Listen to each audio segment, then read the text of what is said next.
Hey guys, and welcome back to another episode of Casual Chaos. Moving into my new apartment has been amazing, but let me tell you, the expenses that come with it, totally overwhelming. Between furniture, decor, and little things I didn't even know I needed. I had to stay on top of my spending, and that's why I love my Klarna card. It's my debit card, but upgraded.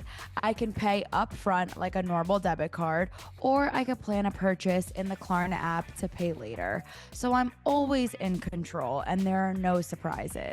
The Klarna card works anywhere Visa is accepted, and there is no credit impact when you apply. Sign up for the Klarna card by downloading the Klarna app, or learn more at klarna.com/us/Klarna-card. Klarna card pay later, plans issued by WebBank. Deposits in your balance account are held at WebBank.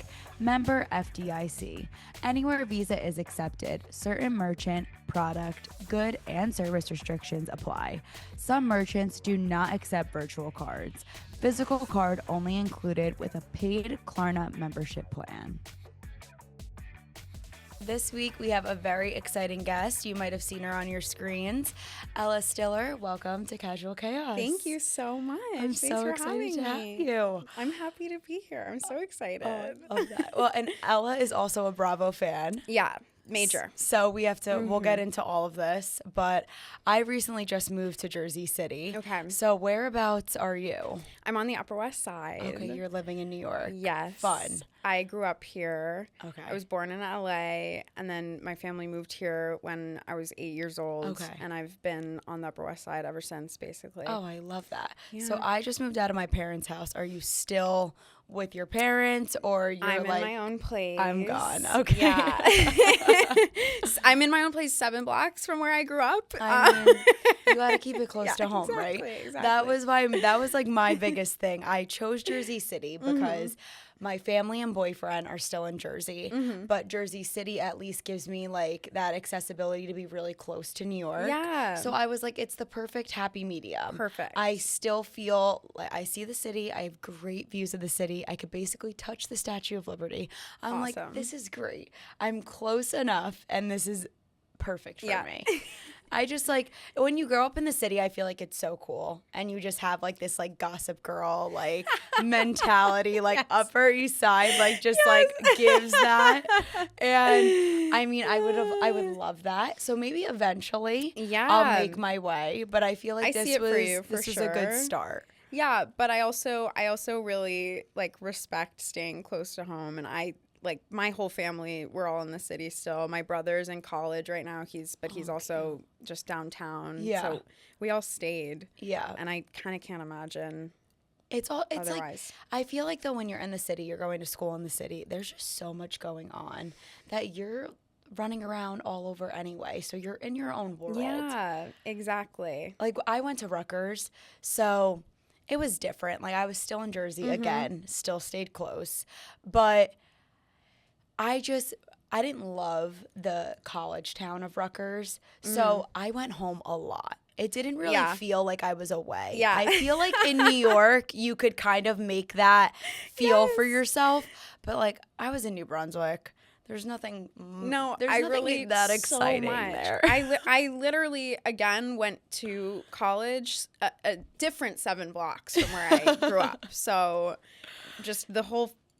So did you? I know you graduated from Juilliard. I did. But did you dorm there? I did. Okay, yes, so you for the first year, you still wanted to get that college. Yeah. feel. So they require first years to live in the dorms, which is just to sort of get everyone immersed in the experience. Yeah. I went during COVID, so it was. So are you a year younger than me? I graduated 2024. Okay. I was 2023. Okay, yeah. So my first year was the height of COVID. Moved into the dorms. It was crazy. And they let you move in during COVID? So we were online for a month or two. I would say 2 months on Zoom doing acting school. And on Zoom, you were in the dorms weird. though. And some people moved in early, but most people were at home. Okay. And then the new like phase started where they moved everyone in and we started doing in-person So was that classes. End of first semester kind of? of? It was like November 2020. Wow. Yeah. So you grew up in a very famous household. Your parents are Ben Stiller and Christine Taylor. When did you really notice that your family was different? Oh my God. I honestly have no idea. Right. And I want to hear your whole experience with this too. Because it's obviously two very different worlds. Yes. But it is like this weird thing of being a kid and not understanding why everyone in the world feels like they have ownership of your parents. Oh, and that they love them. Yeah. Like, I don't really know. And I've actually recently kind of been like trying to think about this kind of thing of like, when did I realize? Like, I think it's just like it was always a part of your life that I knew. Yeah. And it was always like, okay, well, when we go out with dad, like people take pictures and come up to, but I don't know when I realized that that's not the same for everyone else. Yeah. Was it maybe when you were, I feel like for me, it was when I was in elementary school, middle school, high school, because I went to public schools. Mm-hmm. So, I mean, in Jersey, they have like really good public schools. Yeah. I mean, I think the only reason why in high school I wanted to go to a private school because I thought it was going to get me into like such an amazing college. But I ended up just going to my public school. Yeah. And everything works out the way it's supposed to. But I think because my family kind of started it all together in a way, even though we weren't the face of the Real Housewives in New Jersey. We were just like the kids of my mother.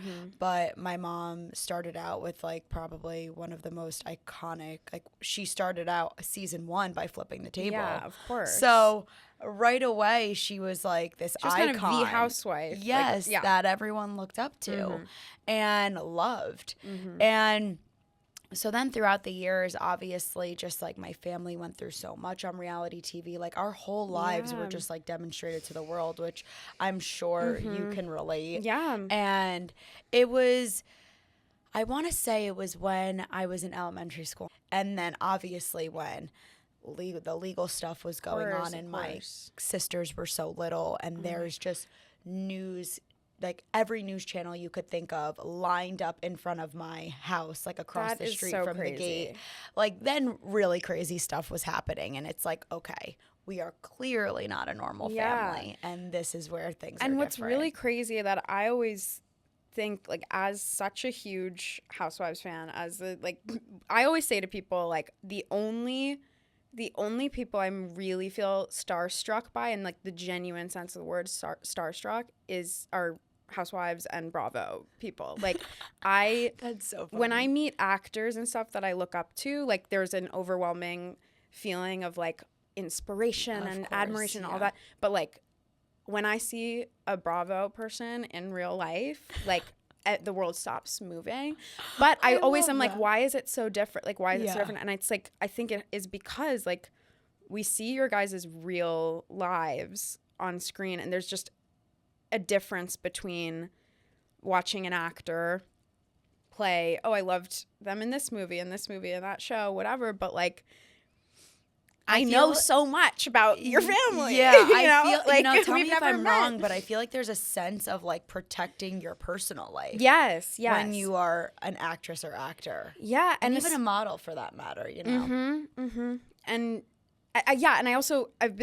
this is all stuff I've actually really been thinking about a lot recently, because there's also like a different level of celebrity with like the Taylor Swifts, the Beyoncés, like pop stars and stuff, because again, like it's a version of themselves that we're seeing. It's like we're not seeing them play a character as much as everyone who's ever performing in any way is playing a character. But like there's a difference between when you feel like you know someone and you feel like you you're like, yeah, because this happened and this happened, this happened. Well, and as much as with actors, all the time. Yeah, I feel like I've watched you grow up. Yeah, everybody says that to crazy. Me, and it's it's a very like warming comment, obviously, but then again, it's also like kind of weird. Yeah, like it's like I know you feel like you did watch me grow up, which yes, you did, But then there's like so much more even to my life that people don't see and that people don't know because, again, you're filming for 3 months out of the year.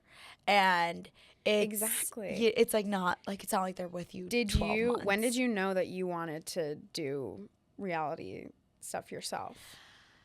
I think, honestly... Or did it all just happen? Yeah. Like, I graduated college, and I really thought I wanted to be a lawyer. Wow. So I've always said it since I was little because of my parents' legal issues and stuff.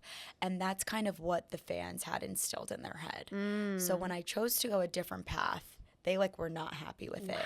And that was something that was really hard for me to deal with because I'm like, this is my life, though. Yeah. And you guys should always support me and always love me for, like, what I choose and where I'm at. And I've never been happier in my life. Like, this past year has been just incredible. Well, you have done some crazy things. Congratulations on your win. This is not about me. We need to talk. But come on. That's awesome. Like, that's so cool. Thank you so much. Like, when I knew that I was going to be doing this, like, a few weeks ago, and then this week, I find out that you won Special Forces. It's awesome. It was great. You're amazing. It's so cool. I appreciate it. No, and that was the hardest but best thing I ever did in my life. Yeah, I mean, I can imagine. Yeah, and so then after college, I got a desk job, normal 9 to 5, and I was mentoring a lawyer, and I just hated the desk thing. It's horrible. I was dying. I was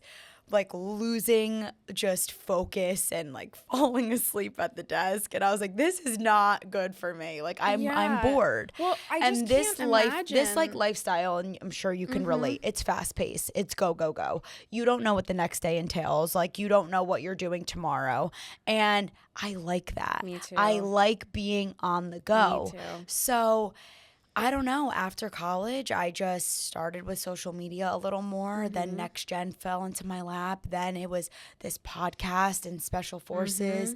And I was like, okay, now I feel like I'm creating my brand. And now I feel like this is something that I'm proud of. And I hope everybody understands that. And now I think the fans are starting to realize, wow, she's doing it. Yeah. And I'm not really getting as many comments as like, what happened to law school? Right. Why didn't you pursue that? Oh, was school too hard? And it's like, I did try. I took my LSATs. I did it all. But it just... In this moment, like when I was doing everything, I wasn't in it. I had so many other things going on where I was like, I'm happy, money's good, I'm doing the thing, and like this is what is making me happy right now. And we're in our 20s. We should do what we want to do right now. Totally. So back to the question though about like when you thought like you realized it. Like do you think just like seeing your parents get photographed, like that did your parents ever have like I think the big conversation maybe? I don't think so. Yeah, because it was just like this is our life. I've been trying to remember. I don't think so. It was just my life. I think the big thing that is the like not even just like paparazzi and stuff, but like just people coming up to us constantly, like going out in public. It was like never like a normal activity. It was never like if my dad was coming with us, it was never gonna just be we're going out to dinner or we're going for a walk or whatever. In the house I grew up in LA, a tour bus would come by almost every day and show your house and say this is where Ben Stiller lives and whatever. And we would, if we were playing outside, we'd have to like run inside. Wow. Yeah. Like so things, there was so just little like things like little that. things that, Yeah. I mean, when did you realize your dad's legacy? Well, I always knew that he obviously was very like prolific and has like done a lot of stuff and made a lot of movies and is a writer and a director and an actor and whatever. But I honestly think in the last like 6 years, like when I started Juilliard, like really loving this world. And I had always sort of wanted to be an actor. Like I started doing plays when I was 5 years old, 6 years old. always loved it. But for a long time I was like, but I'm not gonna be an actor. I don't want to be like my parents. I don't want to be like my parents. Like, Okay. you know, I was kind of like trying to push away from it. And I was going to ask you that as well. So Yeah. did you feel like you wanted to kind of create your own legacy? Yes, of course. Like I wanted. Which you're doing it. Thank and you. we're going to talk Thank all you. about that. But yeah, you kind of wanted to be different. I wanted to be different. Yeah. But unfortunately, when you get the bug, as they say, the acting bug, like you can't, there's no cure. Yeah. And my parents put me in theater when I was really young, not to try to push me into acting at all. In fact, I think they probably would have been really happy if like I wasn't into it, because it's such a hard, It is. it's just a hard life and a hard industry. But they put me in theater, and I'm very, very, very grateful for that, because I honestly just think all kids should do theater. I think it's like the best thing for social skills and empathy and like confidence and all of that stuff. I have to agree. I mean, even when I was little, my mom put me in acting and modeling, and it was funny because I even wanted to do that when I was little. Yeah. Then came to realize, obviously, the industry is very difficult, and I think reality TV is for me. Yeah. But when I was like, I was little, probably when my mom first started Real Housewives, because they kind of showed glimpse of me like doing that when I was young. But I almost got the role for the movie The Tooth Fairy. Stop it. The Tooth Fairy was Destiny Whitlock, and she Is she your arch nemesis? No. Of course not. Of course not. But so, you know, she was just like, you know, but paler skin, beautiful girl. But they wanted me to look like just a plain Jane white girl, you know, and that was not going to be that. And my mom looked at them and was like, "We go down to the Jersey Shore. Yeah. My kid is in the sun. How do you want me to just tell her she can't play outside during the summer?" So it was little things like that where it was difficult. Like I would make it right there, and then I just wouldn't pass the finish line. And it was, you know, it came to the point I was like a extra in the movie Doubt and in Gossip Girl and little things like that where I like saw myself in the background as a little girl. But then I was like, all right. Walked in New York Fashion Week when I was little. I was like, all right, you know, that was my time. Yeah. Now this is and it's funny because now my mom was like, I always pushed that stuff on you when you were little, and I always wanted you to like be an actress or an actor, and now this is what happened. So it's like everything works out and everything happens the way it should. Yeah, exactly. And you get to be creative in the way that's right for you. And So then you always loved it when you were little. I always loved it. And then it wasn't. What else did you try? Horseback riding. Okay. I loved horses. I was a horse girl. And that was like, that was my moment where I was like, I'm not going to be an actor. I just want to ride horses my whole life, like whatever. And then I just got so into theater, and I fell in love with musicals. And in middle school, I got really serious about it. And then I was like, okay, I am going to be an actor, but I'm going to only be in musicals on Broadway. And that's like, my parents don't do that, so it's very different. and then I worked really hard to do that. I've just never been like a natural dancer. But I worked really hard, and I would go to dance class every day and singing lessons and all of it after school. And I focused really hard, and I was the biggest theater kid at school. I was bullied so hard. Not in an overt way, because I went to a very small progressive private school on the Upper West Side where, you know, that kind of thing wouldn't be allowed. But I was totally like cast aside for being the weird, intense theater kid who cared too much about everything. But I didn't care because I loved it. You had a dream much. And you were determined. Yes. Like you had a vision that like this is what you wanted. And I was like, all the social stuff, all the like the parties I don't get invited to, the whatever, it doesn't matter, because I'd rather be like doing my thing. And I look back and I like my heart breaks for myself, but it's like it felt right, and it was, I don't know, like I really truly felt like I had this calling that other people I could tell in high school didn't, which I think is more normal to like not know what you want to do and have fun and experiment and try things. And like, but I kind of had this blessing and curse, which is that like I knew what I was meant to do, and I was going to do everything I could to do it. So I did all like the summer programs and stuff. And And then I did the NYU summer program for musical theater, and that was like one of the hardest things ever. And that was when I was like, okay, I don't think I'm gonna do musicals anymore. Yeah. I'm so much happier to be like someone who watches and screams in my car singing musical theater. So then I really started to focus on just straight acting. Yeah.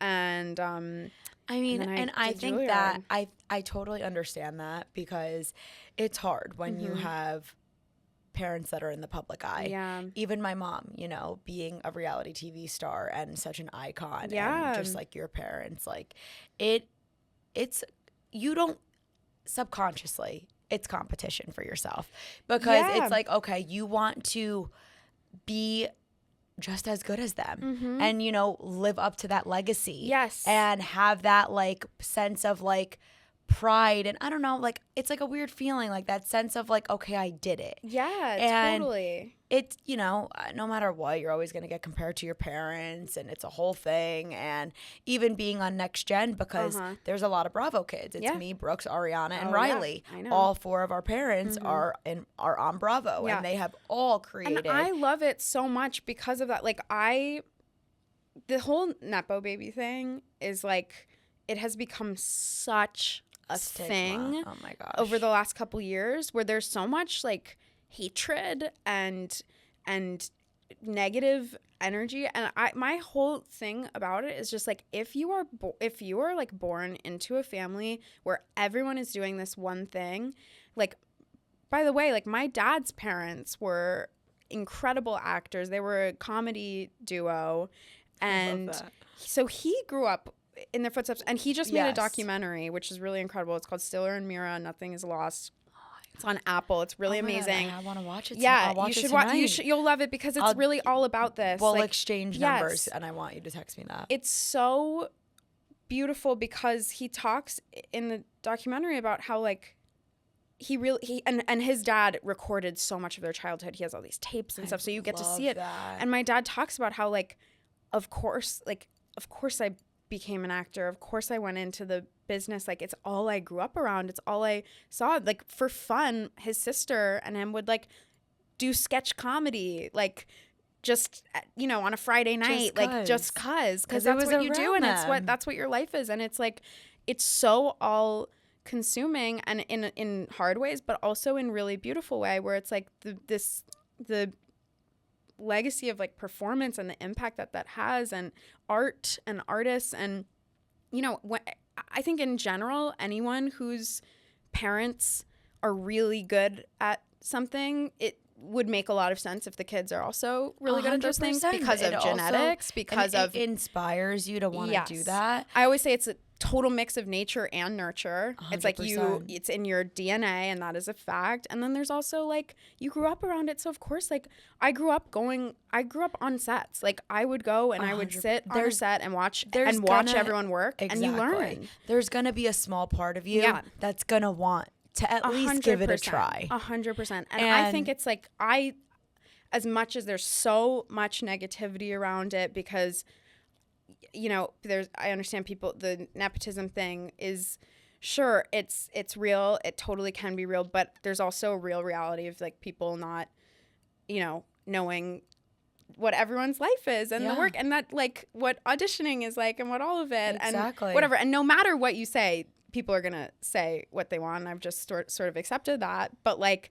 I just think that it's like, I like to think of it as like a really amazing thing, and I love my family, and I love my family's legacy, and I feel very, very privileged, but also very grateful and like inspired to be a part of that, and to feel like I can add on to that, and like to feel like my grandmother, who's passed away in 2015, like to feel like, who I didn't get to know as an adult, who now, as have been acting and performing, and I did a play this summer, and the overwhelming thing that I've gotten from people is like, you are so much like your grandmother. So you're so much like Anne, and that I look like her, and that my energy, whatever. And that's like been so best compliment you could. It is, and I feel so connected to her and my family, like because of that. And I feel like it's I don't know, just spiritually. Yeah. I feel very connected to it. And so I think it's an amazing thing. And I think that makes so much sense that like, oh yeah. And so on Next Gen, like to see the kids of the housewives, totally different world. But of course, but I see it in such a like way of like, oh, it's so great because we don't. It's a that's why I feel like a lot of viewers would love to see that though. Yes, like, their mothers are still like amazing and icons and are still creating their legacy. But how cool is it to now see their children create their own path and be able to watch it? So same with you, like you were in Happy Gilmore 2 and I just was like barely that. in Happy Gilmore 2. Okay. Okay, I have a little cameo in Happy Gilmore 2. It's still insane. It was a non-speaking cameo. I improv'd, a line made it in there. Insane. So I'll take it. But yeah, I did it just like that. That was my first TV job. That was so special and so fun. I literally, it's my first job out of school and I'm working with Carrie Bradshaw. Like not just Sarah Jessica Parker. She is just it's like insane. Carrie Bradshaw is opening the door and I was freaking out. But that was one of those things, like when I got that audition, I was like, oh, this is like, I don't know. I just got the feeling. I was like, I can totally get that. Like, I think you get tapes for things, you get auditions, you get, you read parts and you kind of know or you don't know.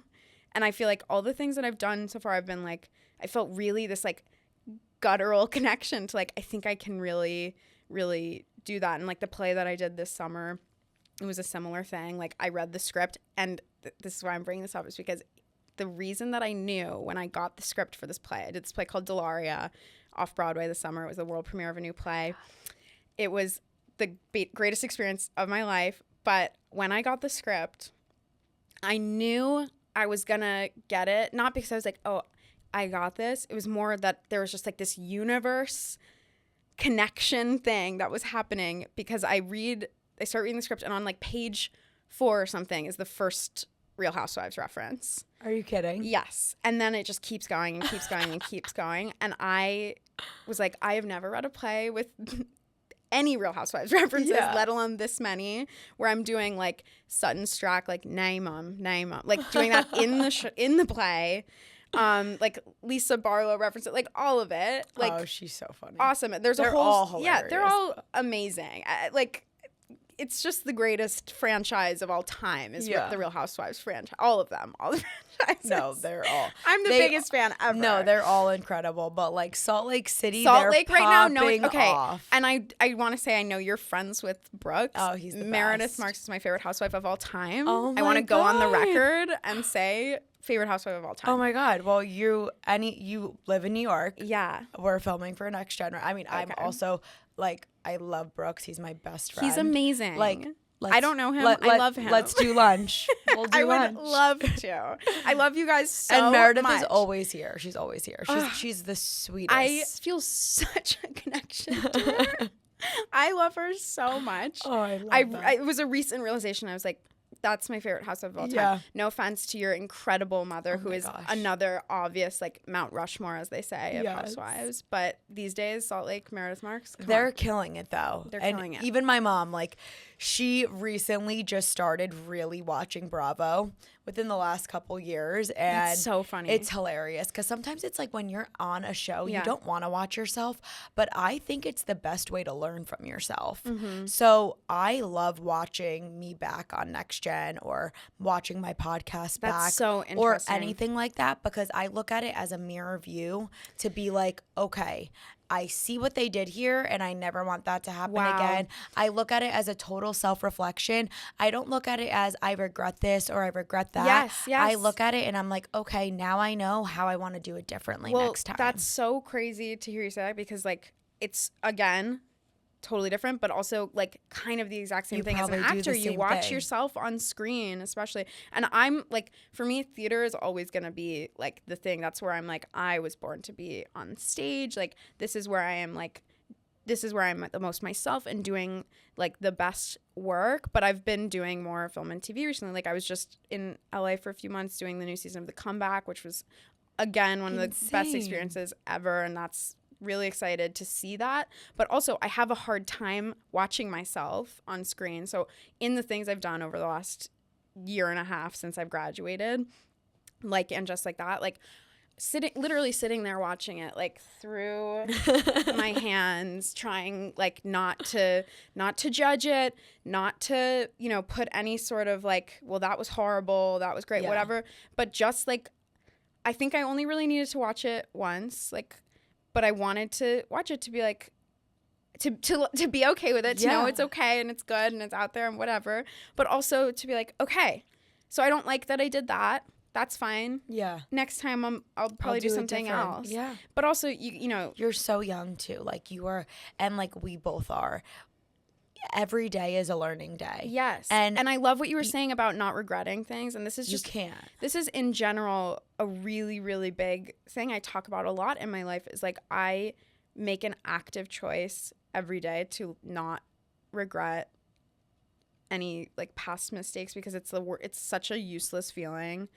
And especially as an actor or an artist, like it's just useless to regret because you can't do anything to change it. So instead you just think like, what did I learn from that? And how is it going to like help me in the future? I always say like, unless you like really actively like hurt someone or did something horrible to someone else. And if you like said something crazy. Yeah, like, exactly. Of course. I mean, in terms of like, I shouldn't have done that stupid thing. Or if it's like little things, like you can't beat yourself up about it. You just have to like move forward and change it. Yeah. And that's exactly like how I kind of felt on Next Gen. I was like, you know, I just feel like this wasn't the best demonstration of myself. And like, it's okay. And everything's a learning lesson.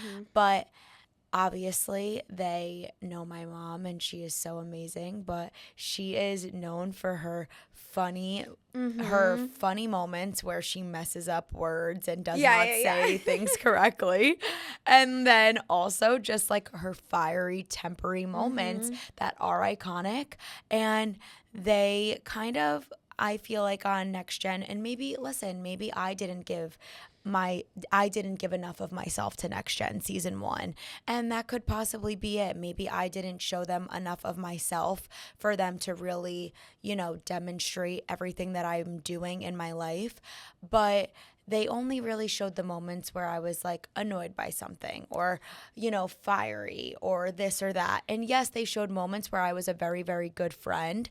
But then, for example, I did a huge Vince Camuto campaign and they literally showed 5 seconds of it. Wow. Like you blinked your eye and the scene was over. And I was like, that was so screwed up. Well, like that was a huge campaign. Why wouldn't you have shown more of that? Yeah. And so there was little things that I just didn't love from the first season. The thing about but I'm like, next season, I'm giving you my all. Yes. Take my left arm. I will show you guys everything and more. And that's really how you have to be with reality TV because they are going to capture everything that you give them. But so by the way, have to be all in. Not that different from when you're filming a TV show and you get to do 4 takes and then you have no say whatsoever over what they use. You get as, you know, as many chances they're going to give you. Sometimes you get 1 chance, sometimes you get 1,000,000, but then it's up to them. Then it's like your performance is so much in the edit, which is so real for reality TV too, I think. It is. That you can't, no matter at the end of the day, it's like, that is its own art form. Yes. It's putting together something else. And sometimes it can be really good. Yep. Sometimes it can be really bad. And just how you're saying it, like, yes, you guys have a script, but it's the way you perform your script each time that's different. And even for reality TV, it's like, yes, we don't have a script and we're just talking how we would talk, but whatever you said it. You said whatever you said, and okay, maybe they're only going to use the first 5 seconds of it in the edit and not the rest of the sentence that maybe makes you look a little better. Exactly.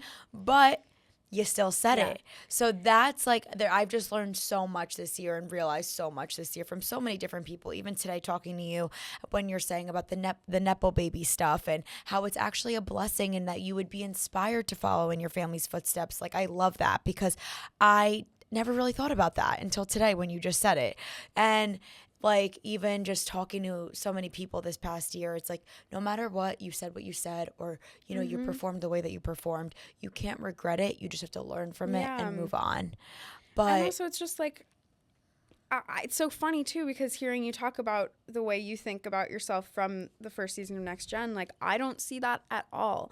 And all the negative things that you're saying that aren't, you know, so negative, but the thing I can tell that you're not the happiest with, like I didn't see any of that. And it's so funny, we are so our own worst critic. Everybody tells me that. It's so, but it's true. I'm like, really? You actually liked me on Next Gen? But that's part of the whole thing too, is that you have to like, when you're watching yourself back on things, you have to remind yourself like, okay, that these things that I obsess over about myself, no one else is paying attention to. Like no one in the world actually cares as much about how we would come off on screen as we do when we're watching, because we see every last detail.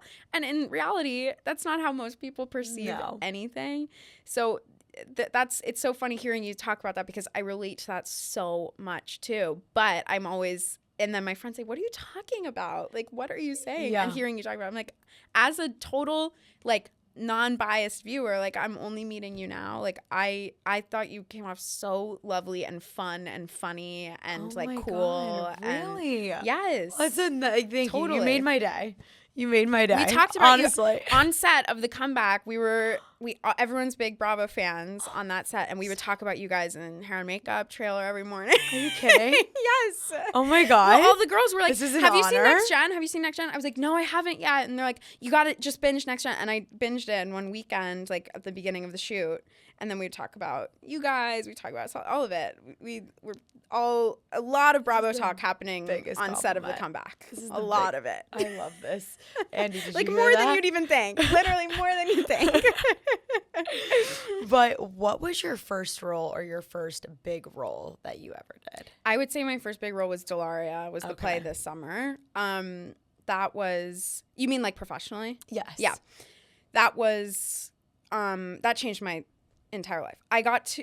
I graduated May 2024 from Juilliard, and then in the year after that, I sort of was working here and there. Like I said, in the fall of 2024, I did And Just Like That, and that was really exciting because that was my first like real job, and that my first real acting job. And then I was doing a lot of readings of new plays and stuff, which is really fun and really great because then you get to like shine in that, and then someone sees you and wants you to then do a reading of their new play. It's just this sort of this like easy. Yeah. It's not easy, but it's a sort of lower stakes cycle of work, but that always just sort of begets more work, which is always a great thing. But you start to get a little bit tired of like not getting to really do the play. You're like, okay, we're standing at music stands reading, and I want to do it so bad. So fun though. But then I was working at a boutique, and I was like, none of this is happening as fast as I was thinking it was going to, and post grad and whatever. I did a little movie, or an amazing movie, in the spring, which was great. I had to go to North Carolina for 10 days to shoot that. It's the movie Driver's Ed. It premiered at TIFF, and hopefully people will get to see that soon. But then I want to come see you if you ever do another like Broadway play. And then May of 2025, it all happened in 1 week. I got the audition for Delaria, got the script, read it, Real Housewives references. I was like, started carrying my crystals around with me everywhere because I was like, this is going to happen. I only had like 2 days to prepare for the audition, but I spent every second working on it. Did the audition on Zoom, had a call back on Zoom 2 days later, got the call that night, started rehearsals a week later. And it was like literally a year out from graduation. And I was like, this is actually exactly what I have always wanted my whole life, is just to do like a cool play off Broadway. Yeah. Like New York theater, it's like all I've ever wanted to do. And to do this little play where there were only 3 of us, and it's really edgy and weird and dark, but hilarious and gritty. And it was the total dream and like role of a lifetime. Like I've never played a role like that where I had to do so many crazy things and be so insane but also charming and funny, and then also like stab people. But like a year post grad to do something you've always dreamed about, like that's incredible. It just kind of felt like, okay, everything's working out the way it's meant to, and I wouldn't. And there are things you audition for that you really think you're gonna get, or that you really feel attached to, and there were a lot of things sort of leading up to that play that I was like really, really upset that I didn't get. And I usually try to not feel too attached to things I audition for, because it's usually so like when you take for something, you're probably not going to get it. It's just the truth. But there were a few plays I was really upset that I didn't get, but it all then felt so right when I got this play, because it was just like, this is the role for me to like start my career with. And I'm so grateful that I did. And then right off of that, I literally on closing night of that play, I got the call that I got the job for The Comeback. And that then was this next biggest thing I've ever done. I've never done shot something where I was on set the very first day to the very last day of the whole shoot. Like, I have never done that. The thing where it's like this, it becomes your family. You're just on the lot every single day, and you're with them all the time. Yeah. And it was amazing. But so I'm literally now just coming off of that. I just got back from LA a week ago, and it's crazy because since Stellaria started in May, it's just been it's been this like nonstop thing of like, I was in rehearsals, I did the play, I got the call about the next job, I went and did the next job. Now I'm here. I have no idea what's next. Okay, you don't. I was gonna say what's next. I was like, I'm on the edge of my seat. I mean, I know that like The Comeback is hopefully coming out in the spring and whatever, and like that's so exciting. And there's things that are like hopefully, and obviously after we're gonna that get happens. Yes, the next thing will probably roll in. Exactly, but I have no idea. That's what's fun about it. It's like every time you have something that's so exciting and so rewarding, good things always come from it. Yes, especially if it's something that you feel is right for you and that you connect to, because like then it's gonna manifest or bring in more of like the same vibe that you're putting. Like, I never want to be doing things that I'm like feel like I'm forcing myself into, because then that's not the right kind of work. And then I don't know. It's like, I think that when things fall into place the way they're meant to, that it's all meant to be. Hopefully. Yeah. No, I get it. I'm going a little crazy already, being like, I don't have an acting job right now. I don't know what's next. Hopefully soon, but you will. Oh my gosh. You got to get, also what I learned, like just going and being go. Give yourself this time to like reset and really rest, and just like give your body like that reset that it needs, because that's also like so important. It is. I agree with that. Did your parents give you any advice as you were entering this exciting chapter of your life that stuck with you? Yeah, I mean, my family's very close.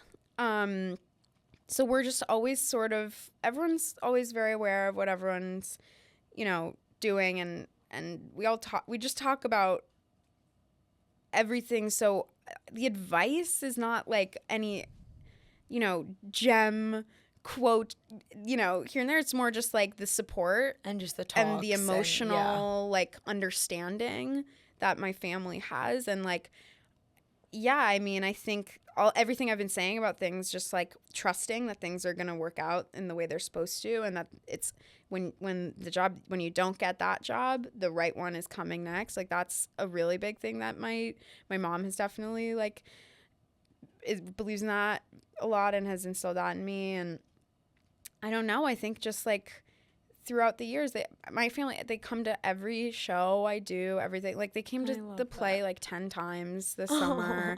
Like, it's never like so much like, wow, that advice will stick with me forever, and more just like, they get it and know, in any scenario they've been through it all and know how to be there, whether that's like, I'm gonna let Ella deal with this on her own, or whether it's like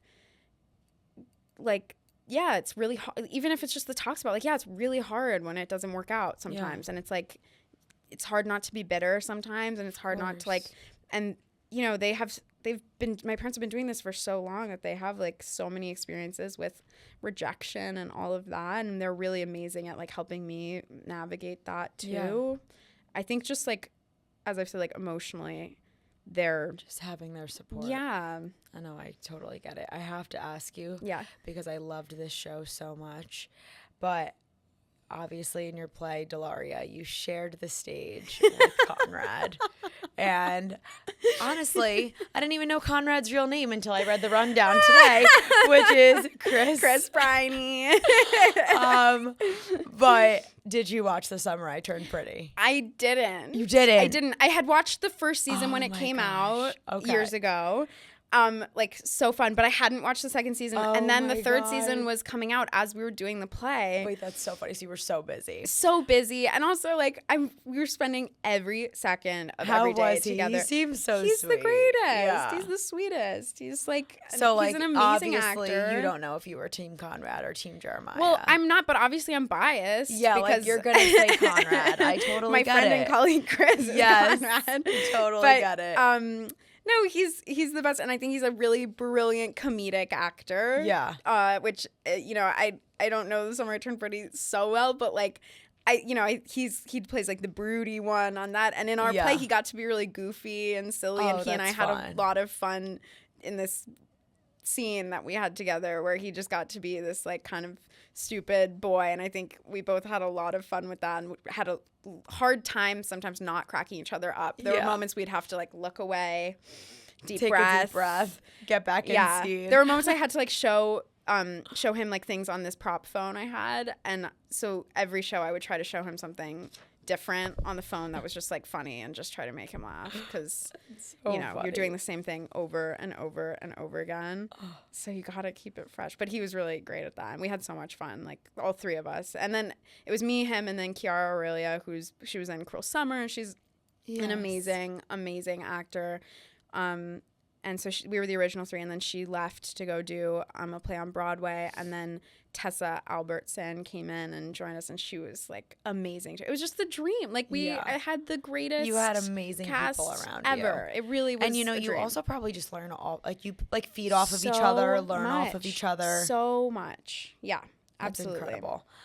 But what's something about your childhood that would surprise people today?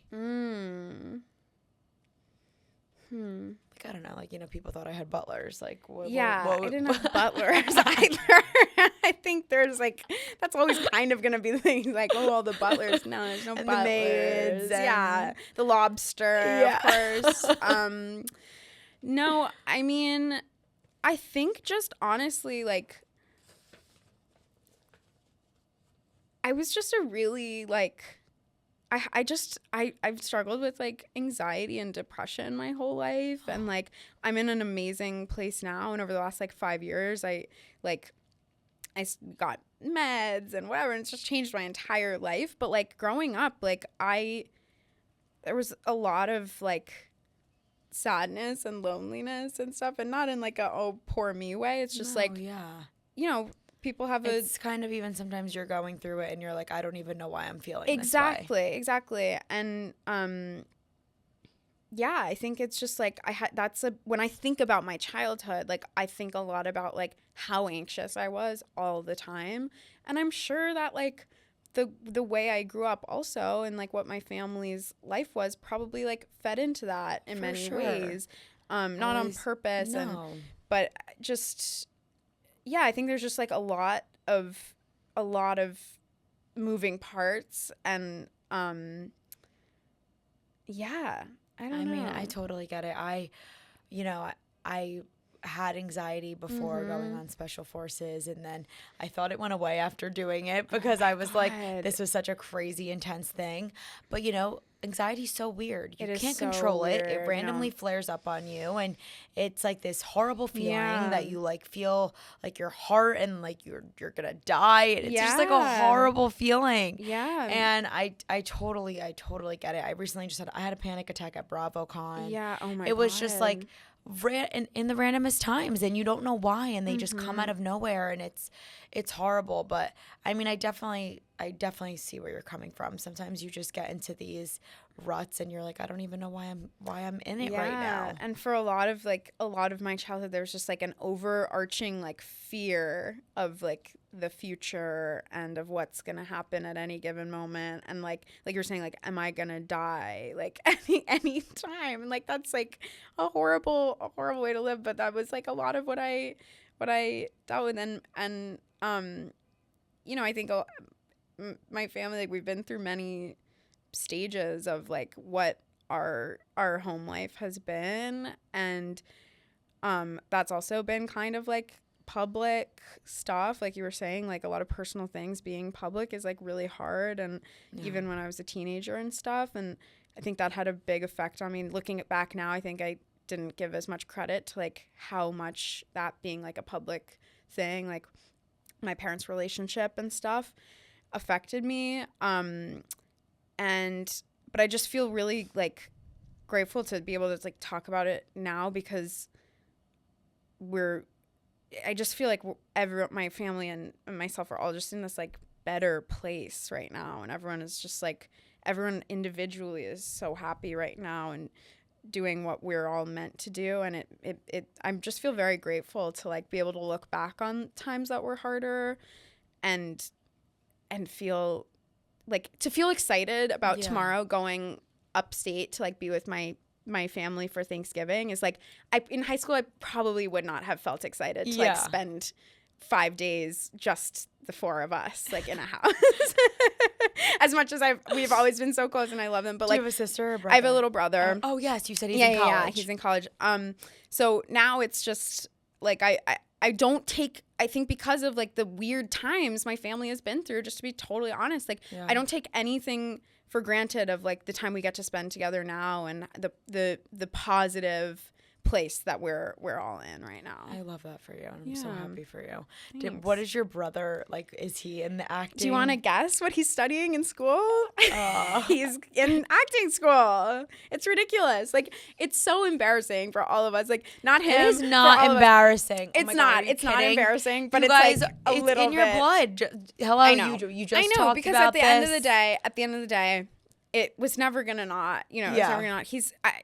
I would see him do the school plays and be like, he's so good. But you guys have to work for that. It's not like, yes, it's in your blood. Okay, it's instilled in you guys. You guys saw it in your childhood growing up. Of course, it's gonna be inspiring to want to do it, but you still have to work for it. Yes. You still have to go to acting classes, train for it, know how to play the roles. Like, it's not easy. Yeah, and especially when you want to, it's not easy at all. And it's especially when you want to like you were saying, like early on, like when you want to carve your own path, and like and I really want that, and I really want to be doing the things that are right for me and what I've always wanted to do, and I know my brother does too, and he's trying to figure that out now, but he's always been an incredible actor too. But it's like, when you like, you know, there is like an easy way to go, but like, is that, I don't know, that's not really the good, I don't know. No, like, I feel like it's not as rewarding. It's not as rewarding. Yeah. It's not like, I don't know. It's just, I can't, it's also never was really like a thing in my family of, it was just always like, yeah, of course they're going to go to school and do the thing and work. And yeah, I don't know. It just was never like. And you guys all are like, you're doing this on your own. Like, thank you. You know, and it's like the same thing with anything. It's not like my mom called Bravo and was like, construct a show so Gia could be on it. Exactly. Like, and by the way, how many people probably think that? It's like, you just can't even go there. You Next can't Gen even go there. they asked me, fell into my lap, just like all of these roles were well deserved, and you did so amazing in all of them, I'm sure. And thank you. You know, I would love to see you do a play one day. I mean, I'll keep you seriously. posted. I hope that my next thing is a play. In the show, just like that, stepping onto such an iconic set like that, you were around so many people. But for people who don't know, what was your role? Okay, so I played Brady, who's Miranda's son's baby mama. So I was like about to pop fake pregnant. I had this giant, heavy baby belly, and like people, like to the point where like on set, walking around, like people what were. was it made out of? I don't know what it's made of. It's just heavy, and it kind of feels like skin, but it was like this like harness like thing. And to the point it looked so realistic that people on set were like getting off there. They're like, "Oh, sit here, sit." Like, and I'd be like, "Oh, thank you." And I'm like, I should wear this on the train. Yeah. Like, just let people give me their seats and help me with my bags and whatever. It looks so real. Yeah, exactly. So, but it was crazy. Like, I got to work with all three of the ladies, which is like the coolest thing just so ever. Sick. Also, as like so a New iconic. Yorker, like as someone Sex in like, the City. Yeah, like, it's on. like that's the coolest thing ever. I was so excited, and I still feel so excited that I got to. No, it's insane. Yeah. When you think about the kind of work that you want to pursue, is it comedy, theater, or something totally different? I want to do everything. I always say, but theater will always be my number one love and priority. Comedy will also always be like my number one love and priority, whether it's in theater or on film or TV. I'm also a writer, and I've been writing for the past few years, and I have a few projects that I'm starting to circulate, and I'm really excited about that. So, but I always say that like eventually I want to be writing the things I'm in, directing the things I'm in, producing the things I'm in. And like I'm an Aries, I want to be in charge. Like eventually, my boyfriend's an Aries, and like, I'm a Capricorn. Oh my god! So it's like Capricorn, you're hardworking, determined, but Aries too. You guys got that fire. It's a good pairing. It's a good pairing. When's your birthday? But I'm April 9th. Okay, my boyfriend's April.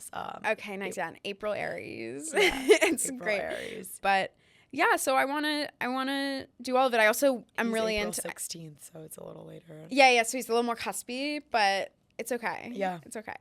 Yeah, I want to do everything, and I want to also like my main focus always is like, especially right now at this time in my life, is like centering young women's stories and like being like a real person, because I think I think we're in a time right now where a lot of actors are like not looking real anymore, like as human beings. Like I think that you watch a lot of actors now and you're like, I can't relate to that person because that's not a realistic body or face or whatever, or like I don't know. And I just I'm really missing right now like that thing of like that art and stories are supposed to be like, you're supposed to see yourself in people. It's supposed to be relatable. Yeah, exactly. So 100%. I really like, that's a big thing for me, is that I just always want to like be the voice of like some young woman who hopefully is like, I like feel seen in some way. Like that's because that's what I look for when I watch things, you know. You will. You're going to achieve that. Thank you. You're not acting, what do you love to do to reset? Yoga. Okay. I love yoga. You're a yogi. I am. Especially over the last year, and at least last year and a half, I've gotten really into yoga. I love it. It's so, I think that as much as it's like what I do when I'm not acting, but I do think that all actors should do yoga. I think especially theater actors. I think it's the most amazing way to get, it's all about like mind-body connection. I think that's what acting is all about too, is like being in touch with every single like cell in your body and your brain and heart, and like just being an open like vessel of feeling things and listening and responding. And I think that's what yoga is all about. I also love hanging out with my cat.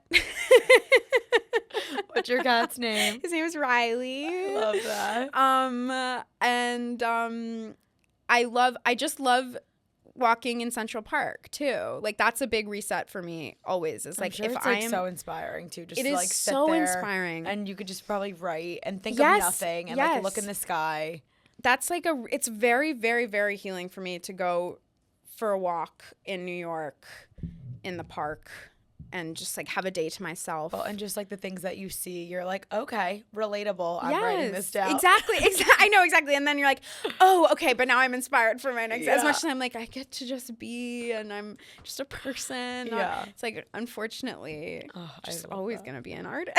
Well, because you also love your like Bravo references. And that is my my ultimate escapism, by the way, because I got into Bravo and reality TV, but by the way, only really Bravo. Like, I got into Bravo while I was at Juilliard because I couldn't stand to watch something that wasn't reality TV, because I was like, I'm learning how to act every day. Like, I'm getting yelled at for doing this, and this. I'm being told that everything I'm doing is wrong.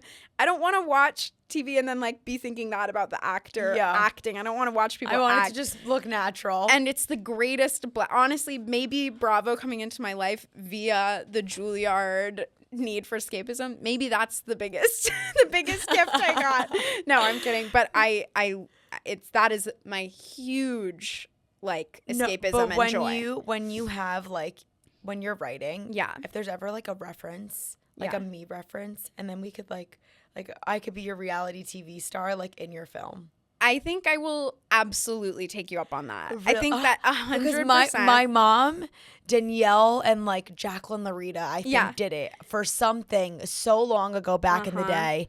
And like, I mean, Kim Kardashian is doing it now. Like, but you know, just like something funny I could like pop into your film and do something. 100% give you a cameo. Oh, I would love that. Maybe in everything. I don't know. Okay, I would love that. Maybe my goal will be like to have at least one Bravo star have a cameo in every single thing I make when I'm in charge. Okay. That'll be my like deal breaker. Oh, Ella. And you'll be first in line. I'm excited. Guys, I'm going to be an actress. You heard it here first. Heard it here first on Casual Chaos, guys. Well, where can everyone find you, Ella? Like on Instagram? Yeah. Like on Instagram. Like on Instagram. I'm Ella.Stiller. And yeah, you can follow me, and the new season of The Comeback will be coming out in the spring, and I'm really, really excited about that. And yeah. I'm so happy. Well, thank you so much for coming on to Casual Chaos. Thank you so much for having me. This was such a fun episode. Yay. You were amazing. And like, I love connecting with people when I'm doing this, because you just gave me so much insight on so many things. And I'm so glad. Right? You just like get opened up to like new perspectives and new ways of thinking. I know, it's so funny. Like, we have a lot in common. We do. And I love that you're in New York. Yes. Just, like, forever, by the way. Forever. Okay, great. Yeah. So we'll get together, and best wait. of luck with everything and your next play. Keep me in mind. Yay. And also your next script. I will. But that is all for today. Love you guys. Bye.